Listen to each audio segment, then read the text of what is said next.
పెట్టుబడులు కట్టుకథల విషపు రాతల రాధాకృష్ణ గారు లేపినటువంటి తెరతో ఈ కథనాలన్నీ మొదలైనవి. నేను మళ్ళొకసారి చెప్తా ఉన్నాను. పెట్టుబడులు కట్టుకథలు విషపు రాతల రాధాకృష్ణ గారి తొలి పలుకులనే పేరుతో మొదలైనటువంటి కథనాలన్నీ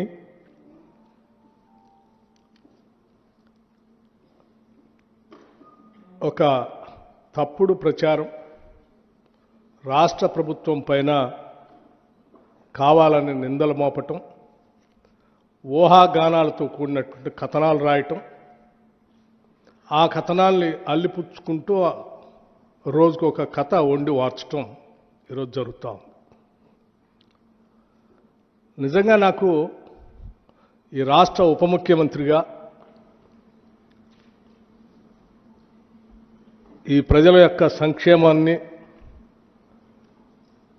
పాలనని, ముఖ్యంగా సింగరేణి సంబంధించిన ఆస్తుల్ని కాపాడాల్సినటువంటి వ్యక్తిగా వీటన్నిటిని చూస్తూ ఉంటే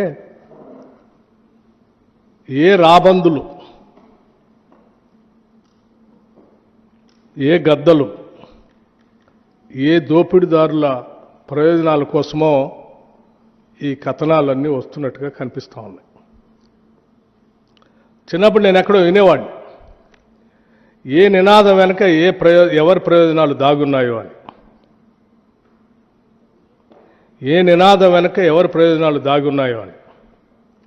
ఈ తొలి పలుకుల రాతల వెనక ఎవరి ప్రయోజనాలు దాగున్నాయో నాకు తెలియదు, కానీ ఇటువంటి రాతలతో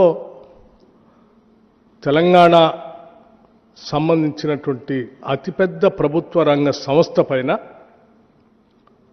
నిందలు మోపే క్రమంలో ఈ రాష్ట్రానికి, సింగరేణికి నష్టం చేస్తున్నారన్న సంగతి మర్చిపోతూ ఉన్నారు.